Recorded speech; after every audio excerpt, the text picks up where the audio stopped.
ముగించుకుందాం. ఎందుకంటే పరిశుద్ధ దినం, ప్రభువుల కార్యక్రమం ఎంత ముఖ్యమో దేవుడి మాటలు వినడం కూడా మన జీవితాల్లో వారం దినాలు ఒకరోజు దేవుడి మాటలు విని అట్టి ప్రకారంగా మనం బతకడానికి మనం ఎంతో సిద్ధపడి ఉండాలి. కళ్ళు మూసుకుంటే ప్రార్థన చేసుకుందామా. ప్రేమగల మా తండ్రి, మహాపరిశుద్ధకు దేవా, నీకు వందనాలయ్యా తండ్రి దేవా. తండ్రి, ఈరోజు దినం తండ్రి దేవా, ఆదివారం తండ్రి దేవా, తండ్రి మీతో మాట్లాడడానికి తండ్రి, మీ ఆజ్ఞ తీసుకోవడానికి తండ్రి, మీ చిత్తం నాన్న నెరవేర్చడానికి నాన్న తండ్రి దేవా, తండ్రి ఏ ఆదివారం కూడా తప్పిపోకుండా తండ్రి దేవా తీసుకొచ్చిన విధానానికి లెక్కలే వందనాలు తండ్రి దేవా. తండ్రి, విజయవాడలో ఉన్న నన్ను దేవా తండ్రి, ఎటువంటి అపాయం లేకుండా కాపాడుకొచ్చిన విధానానికి లెక్కలే వందనాలు తండ్రి దేవా. తండ్రి, ఈరోజు మీ మాటలు చెప్తుండగా ఈ మాటలు నాకు ఇవి కాకుండా తండ్రి దేవా, మీ మాటలు నేను చెప్పే విధంగా దయచేస్తాను వేయకుంటూ, మీ తోడు కృప దయచేస్తారు వేయకుంటూ, వినే ప్రతి ఒక్కరు నా శ్రద్ధతో తండ్రి దేవా మీ మాటలు ఆలకించిన నటి విధంగా నడిచే విధంగా దయచేస్తాను వేయకుంటూ ఇచ్చిన ప్రార్థన ప్రభువైన యేసుక్రీస్తు నామములో వేడుకుంటున్నాను తండ్రి, ఆమేన్.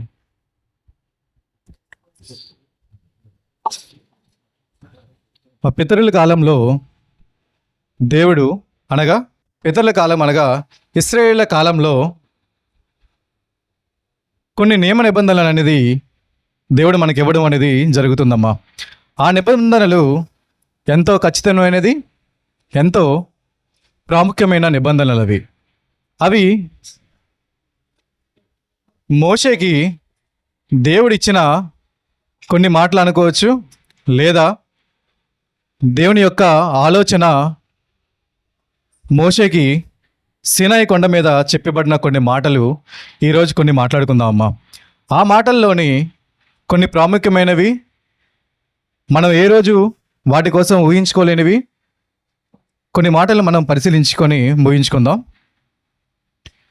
ఇశ్రాయేలు ఐగుప్తు దేశంలో బానిసలుగా ఉన్న తర్వాత అక్కడి నుండి దేవుడు ఏం చేశారంటే ఇశ్రాయేలుని ఐగుప్తు దేశం నుండి విడిపించుకొని తీసుకొస్తున్నప్పుడు దారి మధ్యలో సీనాయి కొండ మీద దేవుడు పిలిచి మోషేతో మాట్లాడుతున్న కొన్ని సందర్భాలు అవి ఒకరోజు 2 రోజుల మాటలు కాదు, 40 రోజులు అనగా 40 రాత్రులు 40 పగలు మోషే గారు కొండ మీదకి వెళ్ళి దేవునితో మాట్లాడిన విధానం. అవి ముగించుకొని వచ్చిన తర్వాత కిందకి మోషే వస్తున్నప్పుడు కొన్ని శబ్దాలు వినిపించడం జరిగింది మోషేకి. ఆ శబ్దాలు ఏంటంటే బోర ధ్వనితో పండుగ చేసుకుంటున్నట్టు ఇశ్రాయేలు చేసుకున్నట్టు మనకి కనిపిస్తుంటుంది. ఆ వచ్చిన మోషేకి దేవుడిచ్చిన పదాజ్ఞలు అనగా 2 పలకలని తీసుకొస్తూ ఉంటాడు. తీసుకొస్తుండగా వీరు చేసిన కొన్ని పనుల వల్ల ఇశ్రాయేలు మోషే కోపంతో ఏం చేస్తాడమ్మా, 2 పలకల్ని విరగొట్టడం అనేది జరుగుతుంది. ఆ విరగొట్టిన విధానంలోని కొంతమంది ఏమంటున్నారంటే మోషే చేసిన పని తప్పని కొంతమంది, లేదా మరికొంతమంది మోషే స్థానంలో ఎవరున్నా సరే ఆ కోపానికి అలాగే చేస్తారని చెప్పిన కొంతమంది ఉంటుంటారు. నిజానికి మోషే చేసింది తప్ప ఒప్ప అనే విషయాన్ని కొంచెంసేపు బైబిల్ ప్రకారంగా చూద్దాం అమ్మా. అది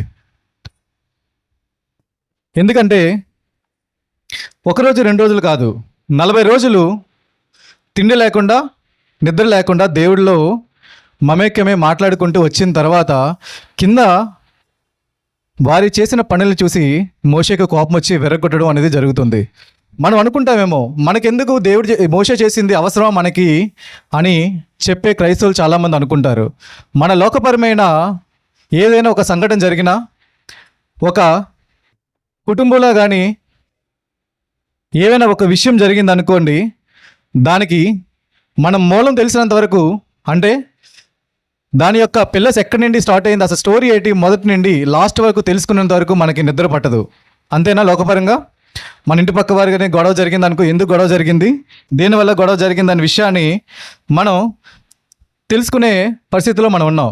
కానీ దేవుని విషయం వచ్చేసరికి, దేవుని యొక్క ఆలోచనల విషయేసరికి, దేవుని జ్ఞానంలో రాసిన కొన్ని వార్తలు కానీ కొన్ని మాటలు కానీ ఆలోచించడానికి వచ్చేసరికి మనకెందుకు అనుకునే పరిస్థితిలో మన క్రైస్తవం అనేది ఉండిపోయింది.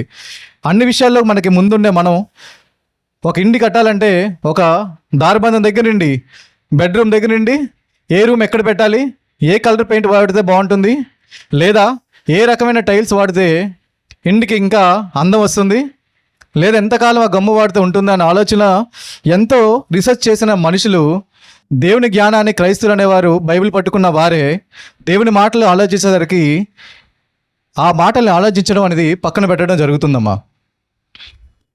లోకపరమైన మనం పిల్లలకి ఎంతో బాగా చూసుకుంటాం. మనం ఏం కావాలన్నా చాలా మంచి స్కూల్లో జాయిన్ చేయడం కానీ, మంచి తిండి పెట్టడం కానీ, మంచి బట్టలు ఇవ్వడం కానీ అవన్నీ చేసిన మనము ఒక్కసారి మన పక్కకి వెళ్ళేసరికి ఆ పిల్లడు కానీ వెళ్ళి పక్కింటి వారి దగ్గరికి వెళ్ళి చేయి చాపితే ఎలా ఉంటుందమ్మా? బాధగా ఉంటుందా లేదా తల్లిదండ్రులకి? అటువంటిది దేవుడు ఇశ్రాయేల్ విషయంలో అన్ని మేలు చేసుకుని 430 సంవత్సరాలు బానిసరికంగా ఉన్న ఇశ్రాయేలీల్ని అంత దూరం నుండి అంత కష్టంతో తీసుకొచ్చిన తర్వాత, ఇంకా నిజానికి చెప్పాలంటే అక్కడ ఫరో రాజు ఐగుప్తులైనా సరే దేవుని యొక్క మేలు ఎక్కువ చూడలేదేమో కానీ ఇశ్రాయేలు దేవుని యొక్క గొప్ప కార్యాలు చూసిన వారుగా ఉన్నారు. ఎన్నో అద్భుతాలు చూశారు. తీసుకొచ్చిన తర్వాత నుండి వారే తిండి దగ్గర నుండి ఉండే చోటు దగ్గర వరకు దేవుడు ఎంతో మేలు చేసుకుంటూనే వచ్చాడు. అటువంటి మేలు చూసిన వారే దేవుడిని మర్చిపోయి ఒక 40 రోజులు మోషే కనబడకపోయేసరికి ఏమైందమ్మా? మళ్ళీ యథావిధిగా వాళ్ళ స్థానానికి వాళ్ళు వెళ్ళిపోవడానికి, అనగా స్థానం అంటే వాళ్ళు ముందు ఏదైతే పూజించడం మొదలు పెట్టారో ఆ స్థానానికి వెళ్ళిపోవడం జరిగింది. ఏ రోజు కూడా దేవుడు తీసుకొచ్చిన తర్వాత వారికి ఏవి కష్టపెట్టకుండా ఒక దేవదేవత తినే మన్నాను వారికి ఇవ్వడం కానీ, అలాగే పూరేలు పిట్టలు వారు వండుకుంటే ఎక్కడ ఇబ్బంది పడతారనే ఆలోచనతో అన్నీ ఎంతో ముందుగానే ఆలోచించి తీసుకునే నిర్ణయాలని దేవుడు నీళ్ళ విషయంలో కూడా ఎక్కడ మామూలు వాటర్ కాకుండా మంచి వాటర్ పెట్టుకొని, అలాగే సముద్రం కూడా పాయలు చేసి ఎన్నో అద్భుతాలు చూసిన వారు ఇశ్రాయేలు. కంటి ముందే ఎన్నో అద్భుతాలు చూసిన వారు ఒక 40 రోజులు మోషే కనబడిపోయేసరికి మోషే తిరిగి రాడేమో ఆలోచనతో, ఎక్కడికో వెళ్ళిపోయాడు, ఏదో సింహం ఏదో తినేసిందనే ఆలోచనతో ఏం చేస్తారమ్మా? అహరోన్ని పిలిపించి అహరోన్తోని ఒక విగ్రహం తయారు చేయడం అనేది అడుగుతారు. అహరోన్ ఏమంటాడు దానికి? ఇదంతా మనకి జరిగేది ఎలాగంటే నిర్మాకాండంలోని 31:18 మనకి కనిపిస్తుందమ్మా ఇదంతా. అలాగే నిర్మాకాండం 32:15లోని వాళ్ళు ఏ విధంగా బయటకు వచ్చారు, అలాగే ఏ విధంగా విగ్రహం చేసుకొని వారు పూజించడానికి సిద్ధపడ్డారు, అలాగే మోషే ఎన్ని రోజులు సినాయి కొండ మీద ఉండి కిందకు వచ్చాడనే విషయాలు మనకి ఈ వాక్యంలో మనకి కనిపిస్తూ ఉంటుంది. ఆ అహరోనికి చెప్పిన విధానంలో మాకు పూజించడానికి ఒక బొమ్మ కావాలని అనేసరికి అహరోన్ ఏం చేస్తాడంటే, మీ భార్యలు మీ పిల్లలు మెడలో ఉన్న బంగారాన్ని తీసి ఇవ్వమని అడిగితే వాళ్ళు ఇచ్చిన తర్వాత దానితో ఒక బొమ్మని తయారు చేయడం అనేది జరుగుతుంది. ఆ బొమ్మ ఏటం? అది ఒక దూడ. ఆ వచ్చిన ఆలోచన ఇశ్రాయేల్కి ఎక్కడి నుండి వచ్చింది ఆలోచన అంటే, మనం ఈ మధ్య ఒక ట్రాఫిక్ విషయం చూసుకుంటే ఒక హైదరాబాద్ అని మెట్రో సిటీస్, లేదా ఒక చెన్నై కానీ ముంబైలో కానీ ట్రాఫిక్ ఎక్కువ ఉందని మనం మాట్లాడుకుంటాం. కానీ ఒకానొకప్పుడు ఐగుప్తి దేశంలో ట్రాఫిక్ అనేది ఎక్కువ ఉండడం అక్కడి నుండే స్టార్ట్ అయిందమ్మా. ఎందుకు ఆ ట్రాఫిక్ అనేది ఉంది అని ఆలోచిస్తే ఐగుప్తులకి ఏంటంటే మూఢనమ్మకాలు బాగా ఎక్కువ. ఆ మూఢనమ్మకాలు ఎలా ఉంటాయంటే, నీకు కనిపించే ఒక పిల్లి కనిపించినా అదొక దేవుడని పూజిస్తారు, లేదా ఒక గోడను చూపించి ఆ గోడలో దేవుడు ఉన్నాడని పూజించడం అనేది వాళ్ళకి అలవాటు. అది అలాగే ఏం కనిపించినా అందులో దేవుడు ఉన్నాడనే ఆలోచనతో వాళ్ళు పూజలు చేయడం అనేది చేసేవారు. ఆ విధంగా ఆ ఐగుప్తులు ఎక్కడ పెడితే అక్కడ బొమ్మలు పెట్టుకొని వారిని పూజించుకుంటూ ఉండేవారు. ఇశ్రాయేలు 430 సంవత్సరాలు వాళ్ళతో బానిసరికంగా ఉన్న తర్వాత ఆ అలవాట్లు అనేది వాళ్ళకి ఇన్హెరిట్ అయిపోయింది. అంటే వాళ్ళలోకి వెళ్ళిపోయింది. అది దేవుడు ఎన్ని మేలు చేసినా, ఎన్ని అద్భుతాలు చేసినా అవన్నీ వారికి కనిపించనిది. వాళ్ళ 430 సంవత్సరాలు వాళ్ళతో ఉన్నందుకు వాళ్ళ అలవాట్లు అనేది వాళ్ళకి ఇన్హెరిట్ అయిపోయిందమ్మా. అందువలనే మోషే 40 రోజులు కనబోయేసరికి మళ్ళా యథావిధిగా పాత వాటికి వెళ్ళిపోయారు. ఎందుకంటే ఏదో ఒక దైవం అనేది ఉండాలి, దాన్ని పూజించాలి అనే వాటిలో వాళ్ళు వెళ్ళడం అనేది జరిగింది. కానీ మోషే వచ్చేసరికి మళ్ళా వారందరూ ఆ విధంగా జరిగేసరికి మోషేకి ఏమైందంటే చాలా కోపం వేసింది. ఆ కోపం ఎలా వచ్చిందంటే, మన కోపం ఒకటే మనకి కనిపిస్తుంది తప్ప ఆ కోపంలో ఒక అర్థం ఉంది. ఏమి కనిపిస్తే వారిని ఒక బొమ్మగా తయారు చేసుకొని ఆరాధించుకునే విగ్రహాలుగా అయిపోయిన వారు మళ్ళీ ఈ పలకలు కానీ వాళ్ళకి ఇచ్చినట్టయితే వారు ఏం చేసేవారు? మళ్ళీ వాటికి ఒక గుడిని కట్టి దాన్ని పూజించడం అనేది మొదలుపెట్టి స్టార్ట్ చేస్తారు. ఆ విధంగా ఆలోచించి మోషే ఆ క్షణాన వాళ్ళకి అది అందకుండా, అది నిజమే దేవుడిచ్చిన పదాజ్ఞలే, కానీ ఆ క్షణాన్ని ఆలోచించింది ఏదంటే, వాళ్ళు ఎంత చెప్పినా మారని వాళ్ళు ఈ ఆజ్ఞలు కూడా వాళ్ళ చేతిలో పెడితే వాటికి పూజించి ఒక మందిరం కట్టేస్తారనే ఆలోచనతో ఆ సమయాన బెరగొట్టడం అనేది కనబడుతుంది. ఇదంతా తెలిసిన దేవుడికి ఇవన్నీ తెలియదు అనుకుంటున్నారా? తెలుసు. అందరికీ ప్రతి ఒక్క బైబిల్లో ప్రవక్తలు కానీ ఎంతో గొప్పవారు అందరికీ కలలో మాట్లాడే దేవుడు మోషేని ఎందుకు 40 రోజులు తీసుకెళ్ళి మాట్లాడారో ప్రతిదానికి ఒక అర్థం అనేది ఉంటుందమ్మా. 40 రోజులు మాట్లాడాల్సిన అవసరం ఉందంటారా మోషేతోని? లేదు. కానీ కింద జరుగుతున్న విషయాలన్నీ దేవునికి తెలిసే ఖచ్చితంగా. కానీ ఆ విషయాలు మోషేకి తెలియాలి. అలాగే రానున్న తరాలకి మనం మాట్లాడుకున్న, మనం బైబిల్లో చూసే కదా మాట్లాడుతున్న ఇప్పటి వరకు కూడా మనకి అది అర్థం అవ్వాలి. విగ్రహ ఆరాధన వల్ల మనకి జరిగేది ఏమీ లేదు. దేవుడు అనేవాడు ఇద్దరు ఎక్కడుండి ప్రార్థన చేస్తారో, లేదా నువ్వు ఎక్కడుండి ప్రార్థన చేస్తావు, నీ పక్కనే కూర్చుంటాడని ఆలోచన మనలో కలగాలన్న ఆలోచనతో మనకి ఆ సందర్భం మనకి చూపించడం అనేది జరిగిందమ్మా. అది ఆ పదాజ్ఞలు దేవుడు ఇచ్చిన తర్వాత దాన్ని వెరగొట్టడం, మళ్ళా మోషే ఏం చేస్తాడంటే ఆ విగ్రహాన్ని కింద ఉన్న ఏదైతే దూడను తయారు చేసుకున్నారో ఆ దూడని విరగొట్టి మళ్ళీ మోషే ఏం చేస్తాడంటే పదాజ్ఞలు మళ్ళీ తయారు చేసి వాళ్ళందరికీ ఇవ్వడం జరుగుతుంది. ఈ పదాజ్ఞలు మనం ఫాలో అవ్వాలి. ఇక్కడ యాక్చువల్గా నాన్నగారు ఇక్కడ ఉండేటప్పుడు ఇక్కడ పదాజ్ఞలు అనేది బోర్డు ఉండేది, లోపల ఉన్నట్టు ఉంది. ప్రతిసారి సంఘానికి వచ్చినప్పుడు ఏం చెప్పేవారంటే, వాటిని చూసి కొంచెంసేపు మీరు అవి చదువుకున్న తర్వాతే సంఘంలోకి రండి అని చెప్పేవారు. ఒకనొక రోజు ఏమైందంటే, మా తండ్రి దగ్గరికి ఒక స్టీల్ ప్లాంట్లోనే ఒక పాస్ట్ అతను డాడీ దగ్గరికి వచ్చి, పురుషోత్తం అంటారులేండి, పురుషోత్తం మీరు ఇస్రాయేల్ వెళ్ళారా అని అడిగారు. డాడీ చాలా స్ట్రైట్ ఫార్వర్డ్. మా డాడీ అయితే మాటని నీ పక్కన ఒక మాట వెనక మాట్లాడు కాదు, ఎవరైనా సరే డైరెక్ట్ ఒక మాట అనేసేవారు. ఇస్రాయేల్ వెళ్ళారా అంటే దేనికేనన్నారు. అంటే అక్కడికి వెళ్తే మంచిది కదా, పుణ్యం జరుగుతుంది కదా అన్నారు. అక్కడ నీళ్ళు చాలా పవిత్రమైనవి అని అనేసరికి డాడీకి ఒక మాట కోపం వచ్చింది. అక్కడికి వెళ్తేనే నువ్వు పుణ్యస్తుడు అవుతావా, అక్కడ నీళ్ళు తాగితేనే నీకు పుణ్యం వస్తుందా అనే మాటకి వాళ్ళ దగ్గర ఆన్సర్ లేదు. నిజమే, అక్కడ పుట్టాడు అనుకొని అక్కడ పుట్టాడు కాబట్టి ప్రతి ఒక్కరూ అక్కడికి వెళ్ళి రావడం, చూసి రావడం అంతవరకు ఓకే. అక్కడికి వెళ్ళి వచ్చితేనే నువ్వు పవిత్రుడు అయిపోయావని అనుకుంటే అది తప్పమ్మా. అక్కడ నీళ్ళు తాగుతేనే పవిత్రం అయ్యామంటే మరి బైబిల్ ఉన్నదంతా దేనికది? ఇక్కడ ఉన్న వాళ్ళందరూ పవిత్రులు కదా. ప్రతి ఒక్కరు ఇశ్రాయేలు వెళ్తేనే పవిత్రులు అవుతారంటే ఇంకా భూమి మీద ఇన్ని ప్రదేశాలు దేనికి? అందరూ అక్కడికి వెళ్ళి ఉండాల్సింది కదా క్రైస్తులు అనేవారు. కానీ మన మూఢనమ్మకం ఎలా అయిపోయిందంటే, అందుకనే మోషే ఆ రోజు చేసిన పని ఏంటంటే ఆ యొక్క 2 పలకలను ఎరగొట్టడం అనేది దీనివల్లే జరిగింది. మన ఆలోచనలు, మన మూఢనమ్మకాలు ఎలా ఉన్నాయంటే, ఆ స్థలానికి వెళ్తేనే మనం పవిత్రులు అయ్యామని, నీలో ఎంత పాపం ఉన్నా పవిత్రులు అయిపోయామని ఆలోచన మనలో ఉంది. అది ఎప్పుడో జరిగి చాలా కాలం అయిపోయింది. ఆ ప్రాంతంలో నీళ్ళు కూడా ఎప్పుడుగా మారిపోయి ఉంటాయి.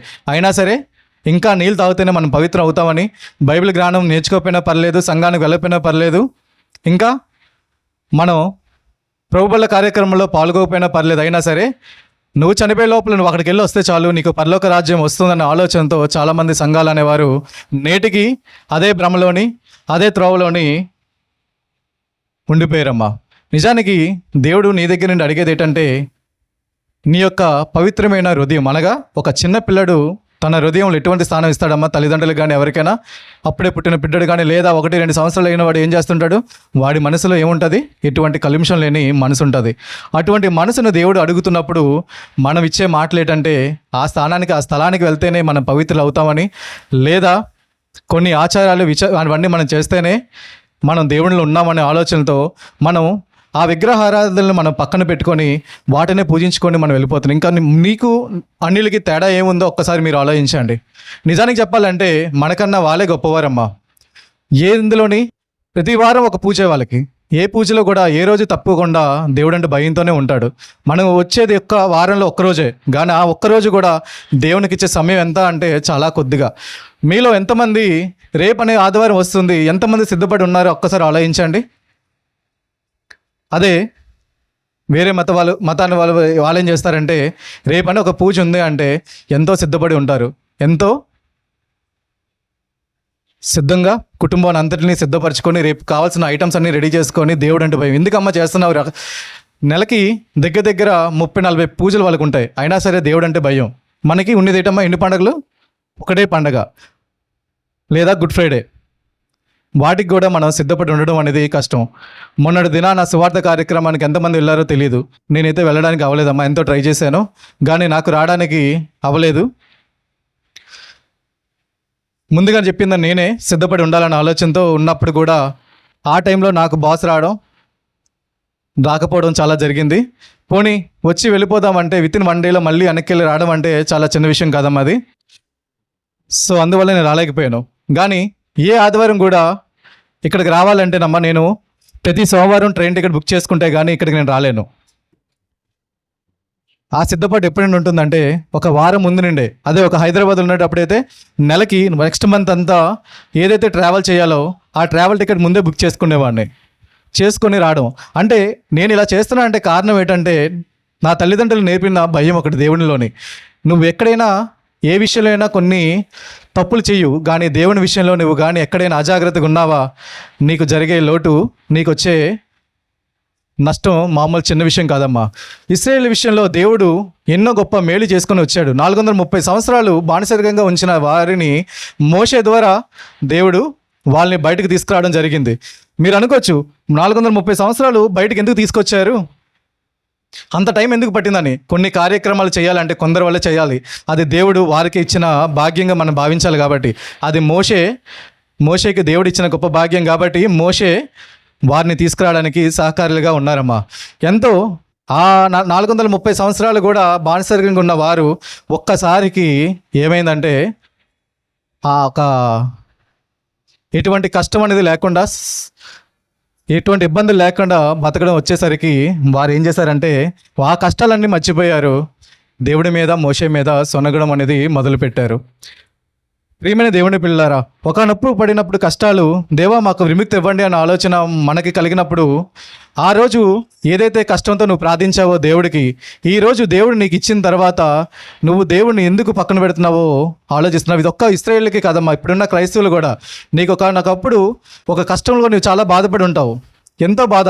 ఆ కష్టం నుండి నాకు విముక్తి కలిగితే చాలు దేవా, నీలో నేను ఇంకా మెమ్మకమే నీతో పాటు నడుస్తానని అనుకుని ఎన్నో మనం వాగ్దానాలు చేస్తూ ఉంటాం. కానీ అవన్నీ ఎన్నో దాటించుకొని దేవుడు వస్తుంటాడు. ఇంకా కొత్త కొత్త ప్రామిసెస్ మనం చేస్తున్నాం, కానీ దేవుని విషయంలో మనం ఏ రోజు కూడా సిద్ధపాటుగా ఉండేటట్టు మనకి ఎక్కడ కనబడట్లేదమ్మా. దయచేసి మనం దేవునిలో గడిపే ప్రతి నిమిషం కూడా దేవునికి నచ్చే విధంగా బతకాలి. ఎందుకంటే దేవుడు మనకి ఇచ్చినది ఎంతో ప్రాముఖ్యమైన దినం మనకి ఇచ్చాడు. ఆ ఇశ్రాయేలుకి అంత చక్కగా చూసుకున్నాడు. మీరు అనుకోవచ్చు ఆ సుఖమైన వాటిని అలవాటు చేయడం వల్లే వాళ్ళందరూ అలా పాడైపోయారేమో మీరు అనుకుంటున్నారు. కానీ దేవునిలో ఉన్న ప్రతి ఒక్కరికి ఏం చేస్తాడంటే దేవుడు ఏ రోజు కష్టపెట్టడానికి ఇష్టపడడమ్మా. కొన్ని కష్టాలు నీకు వచ్చాయంటే నువ్వు అనుకుంటావు అది ఏంటంటే దేవుడు నాలో ఇబ్బందులు పెడుతున్నాడు, కానీ నిన్ను కొన్ని విషయాల్లో ఎగ్జామినింగ్ చేయడానికి దేవుడు పెట్టేకున్న ఎగ్జామ్స్ అవి. ప్రియమైన దేవుని పిల్లారా, కొన్ని ఓటములు వచ్చాయంటే ఆ ఓటము నువ్వు అనుకుంటున్నావు అది విజయం కాదనుకుంటున్నా. ఆ ఓటంలో నుండి నీకు విజయం కలిగించడానికి ఎంతో మేల్ అనేది ట్రై చేస్తున్నాడు. ఇప్పుడు రీసెంట్గా జరిగిన ఎలక్షన్స్లో కూడా మీరు చూస్తున్నారు కదా, ఎన్నో భయంకరమైన ఓటమి వచ్చినా సరే ఎక్కడ దేవుడు అనేవాడు వెనకడుగు వేయలేదమ్మా. దేవుని యొక్క మహిమ గణపరచడానికే ఎంతో ఇంకా ముందుంది చాలానా. దేవుని యొక్క మహిమ పరచాలి ఇంకానా. ఏ రోజు కూడా అతను దేవుడిని మర్చిపోలేదు. ఆ ఓటమి అయిన తర్వాత కూడా దేవుని దగ్గరికి వెళ్ళి క్షమాపణ కోరుకున్నాడు. దేవా నేను చేసిన తప్పైతే క్షమించని ఓటమి వెళ్ళాడు, కానీ దేవుని యొక్క విజయం అనేది రానున్న రోజుల్లో కనిపిస్తుందని నేనైతే గట్టిగా నమ్ముతున్నాను. దేవుని యొక్క గొప్ప మహిమ ఎలా అంటేనమ్మా కనిపించే వాటిలో ఉండదు, వెనకాతలు జరిగేది చేయించేది అంతా దేవుడే. ప్రియమైన దేవుని పిల్లారా, ఈరోజు మీకు చెప్పబడిన మాటల వల్ల నీతి ఏంటంటే దేవునిలో నువ్వు ఉండేటప్పుడు, దేవుని నువ్వు బతికేటప్పుడు కొన్ని ఆటంకాలు వచ్చినా, కొన్ని ఇబ్బందులు వచ్చినా దేవుడు నువ్వేదో ప్రామిస్ చేసావో, ఏదైతే నువ్వు దేవుని సన్నిధిలోని ప్రామిస్ చేసావు వాటిని ఏ రోజు కూడా మర్చిపోకుండా దేవునితో పాటు ఉండాలి. నువ్వు ఉండటమే కాకుండా రానున్న తరాలకి ఎలా అయితే మన బైబిల్ గ్రంథంలో ఇశ్రాయేలు కోసమని, ఎంతమంది వారి కోసమని మన బైబిల్లో చదువుకున్నామో, రానున్న తరాలకి మన కోసం మాట్లాడే విధంగా మనం ఉండాలని దేవుడు అనేది వారు కోరుకుంటున్నాడు. అందుకోసమే మోషే విధంలో చేసిన దానిలో తప్పు మనకి చూపించడానికి తప్పులేదమ్మా. దేవుని చేసింది ఏంటంటే మోషే ద్వారా మనకు ఒక నీతిని చూపించాలి. ఆ పలకలు ఇవ్వడం బట్టి వాళ్ళు విగ్రహారాధనలో మళ్ళీ వెళ్ళిపోయి ఆ రోజే వాటికి అడ్డు పెట్టబోతే ఇప్పటికి కూడా మనం వాటిలోనే విగ్రహారాధనలో ఉండిపోతామన్న ఆలోచనతో మనకు తీసుకున్న నిర్ణయాలు. ఇప్పుడు కూడా మనం పూజిస్తుంది ఏంటంటే చాలామంది ఇంకా క్రాస్ని పూజిస్తుంటారు. ఆ క్రాస్ని పూజించడం కాదమ్మా, మనం పూజించాల్సింది ఎవరిని? దేవుడిని తప్ప, ఆ క్రాస్ని కాదు. ఇంకా కొన్ని సంఘాల్లో చూస్తే మరియమ్మని పూజిస్తుంటారు. అసలైన వారిని మర్చిని పక్కన పెడుతున్నాం, పూజించేది ఎవరిని? తల్లిని పూజిస్తున్నాం. అటువంటి పరిస్థితుల్లో మనం ఇంకా సంఘాలు అనేది ఉండిపోయాయి. ఇంకా కొన్ని సంఘాలు అయితే నెలకు ముందు లేదా 3 నెలలకు ముందు రిజిస్ట్రేషన్లు పెట్టుకోవడం అయిపోయింది. ఆ సంఘంలో రిజిస్ట్రేషన్ అయిపోయింది, జనాలు వెళ్ళడానికి ప్లేస్ లేదు, వేరే సంఘాలు లేవా, దేవుడి మాటలు ఇంకెక్కడ దొరకవా, ఆగాల. ఎప్పుడమ్మా సంఘానికి వెళ్తామంటే 6 నెలలకు ఒకసారి వెళ్తాం. ఎందుకమ్మా అంటే మాకు అప్పటి వరకు సీట్లు దొరకవండి, అప్పుడు రిజిస్ట్రేషన్లు ఉన్నాయని. అంటే దేవుడు కూడా నీకు చూపించే ప్రేమ కానీ, నీకు చూపించే నీడ కానీ ఏ 6 నెలలుగా చూపిస్తే నువ్వేమైపోతావు ఎప్పుడైనా ఆలోచించుకున్నారా? ప్రతిదానికి మనకి ఒక షాక్ అనేది మనకి కనిపిస్తుంటుంది, కానీ దేవుడు ఏ రోజు కూడా నీకు చేసే మేలులోనే ఎక్కడా నీకు షాక్ చెప్పలేదే. ఒక్క నిమిషం కానీ దేవుడు నీకు చేయాల్సిన మేలు కానీ పక్కన పెడితే నువ్వేమైపోతావు నీకు తెలుసా? తెలియదే. పక్కన వెళ్తున్న వెహికల్ బాగానే వెళ్తుంది అనుకుంటావు, నువ్వు నడుచుకుని వెళ్తూనే ఉంటావు, కానీ నీ పక్కనున్న వెహికల్ కానీ ఒక్కసారి బ్రేక్ తప్పి దేవుడి చూపు కానీ సైడ్కి ఉందనుకో, ఏమైపోతుంది? నీ జీవితం కనబడకుండా అయిపోతుంది. కానీ దేవుడు ఏ రోజు నీ మీద కోపం తెచ్చుకోలేదు. ఏదో ఒక రోజు మళ్ళీ మారుతావు, మళ్ళా నన్ను తెలుసుకుంటావు అనే విధంగానే ఇశ్రాయేలు ఎలాగైతే దేవుడు ఓపికతో ఉన్నాడో అట్టి విధంగానే మన విషయాల్లో కూడా దేవుడు ఎదురు చూస్తూ ఉన్నాడు. ప్రియమైన దేవుని పిల్లారా, దేవునికి ప్రేమకు మనం దగ్గర అవ్వాలనే ఆలోచనలో మళ్ళీ కలగాలి తప్ప దేవునికి కోపం కలిగించే విధంగా మనం బతికితే మన జీవితానికి అర్థం లేదని చెప్తూ ముగించుకుంటున్నాను. మా అందరికీ వందనాలు.